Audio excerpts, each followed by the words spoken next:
Good morning বন্ধুরা, কেমন আছো তোমরা সবাই? আশা করছি যে যেখান থেকে আমাদের ভিডিও দেখছো সবাই খুব ভালো আছো, সুস্থ আছো। আমরাও কিন্তু বেশ ভালোই আছি। সকালবেলা হচ্ছে সোনাই সেন্টারে গেছিলাম, ওই জন্য আমার একটু দেরি হয়ে গেছে। দেখো এখন হচ্ছে মশলা করছি, জিরে আদা বাটা হয়ে গেছে, আর সর্ষে বাটছি, সর্ষে লঙ্কা বাটছি, টক করবো। তো ওদিকে দেখো ভাত বসিয়ে দিয়েছি, ভাত আর হচ্ছে ফুলকপি আলু ভাজা করলাম। ভাত হচ্ছে আর ফুলকপি তরকারি করবো, সেই জন্য ফুলকপি আর আলুটা ভাজতে দিয়েছি, মানে মোটা মোটা করে কেটে।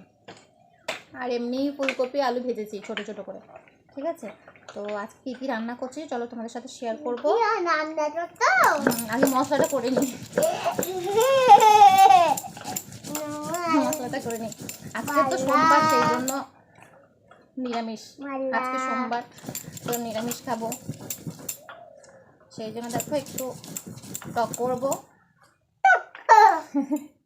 দেখো ডাল ভেজে দিয়েছি, তোমরা দেখতে পাচ্ছ না, এই যে ডাল, খেসারির ডাল ভেজা দিয়েছি।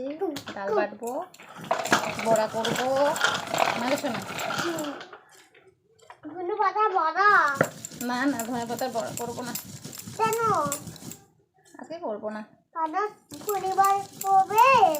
কেন, তোমার ভালো লাগে? হ্যাঁ, ধনে পাতার পকোড়া খেতে। হ্যাঁ, আমার তো ভালো লাগে না। আমার ভালো লাগে। তাই? হ্যাঁ বাবা, আমি খাইনি ধনে পাতার পকোড়ার কথা বললে শোনাই। হ্যাঁ, আগে ঠিক আছে, একটুখানি ছোটবেলায় ছোট ছিলাম।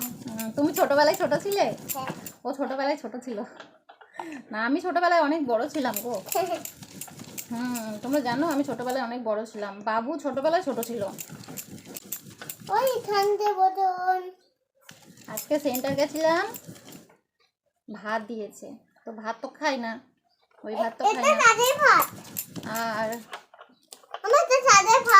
আমাদের চুপ করো, দেখো সোনাইকে খিচুড়ি বানিয়ে দিয়েছিলাম, গোবিন্দভোগ চালের খিচুড়ি বানিয়ে দিয়েছিলাম, তো সেই খিচুড়ি খেয়েছো। আমি নাচতে চলে গেছি। বাটি নিয়ে আসি। নাচতে চলেছি আমি খিচুড়ি।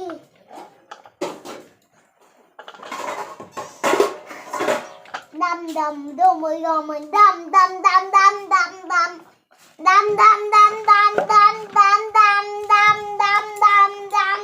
তো এবার হচ্ছে আমি ডালটাকে বাটবো। ডালটাকে ভালো করে পরিষ্কার করে ধুতে হবে, কারণ এর মধ্যে না মাটি বালি অনেক কিছুই থাকে, তো ভালো করে আগে ধুতে হবে, তারপরে ছেঁকে ছেঁকে তুলতে হবে। খেসারি ডালের বড়া কে কে খেয়েছো, কারা কারা খেয়েছো অবশ্যই জানিও। খেসারি ডালের বড়া কিন্তু খুব ভালো লাগে। তো চলো এখন ডালটাকে বেটে নিই ভালো করে। একটু পড়া করো না শোনা, এটা ছড়া বলো। দাদুকে এখন ছড়া বলতে হবে না, পরে বলবে। তুমি এখন আমাকে বলো একটা ছড়া। নতুন নতুন পায়রাগুলি বলো তো শোনা। ঠিক আছে, আতা গাছে বলো। বলো,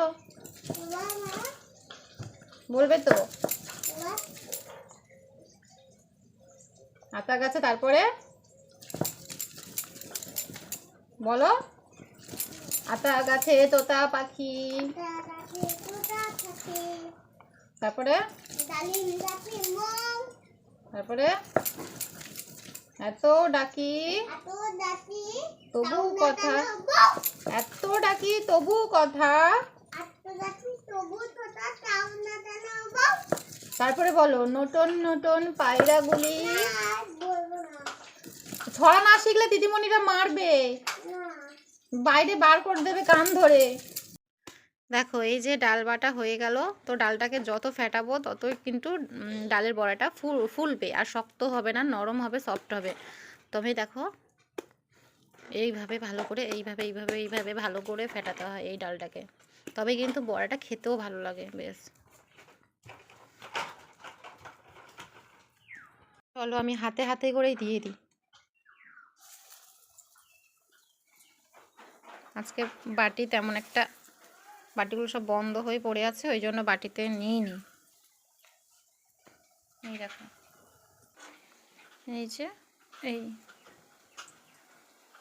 এইগুলোই দেখবে টকের মধ্যে অনেকটা বড় হয়ে যাবে। চলো এক এক করে বড়াগুলো ভেজে নিই। এই যে দেখো এইভাবে দিয়েছি। তোমরা একদিন করে এই রকম টক খাবে, দেখবে ভালো লাগবে। তো দেখি এখন উল্টাই এক এক করে। অনেক কটা দেওয়া হয়ে গেছে একসাথে।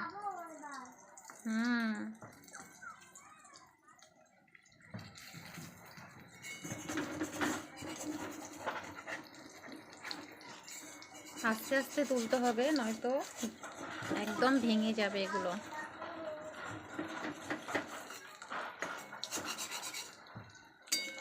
তো চলো এক এক করে হোক।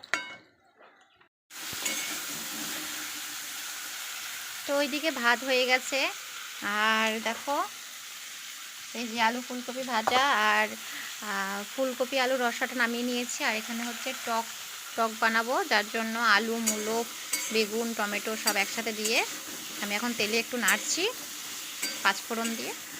তো এখন একটু নাড়বো এটাকে, কিছুক্ষণ নাড়বো। তারপরে হচ্ছে সর্ষে দেবো, হলুদ দেবো।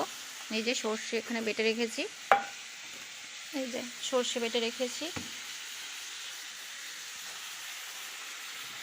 রান্নাবান্না আমার কমপ্লিট হয়ে গেছে। গ্যাস ওভেনের একটা সুইচ খুব গন্ডগোল করে জানো তো, ওই একটু টাইট মতন লাগে, সেই জন্য মিস্ত্রি দাদাকে দেখতে পেলাম, যার জন্য আমি সারাতে দিয়েছি এখানটা। এই মিস্ত্রিগুলো দুপুরবেলা রান্নার টাইমে ঠিক আসে। তো আজকে আমার রান্না হয়ে গেছে তাড়াতাড়ি, ভাবলাম যে চলো একদম গ্যাস ওভেনটা ওয়াশ করে নিই, যার জন্য গ্যাসটাকে দিয়েছি এখন সারাই করতে।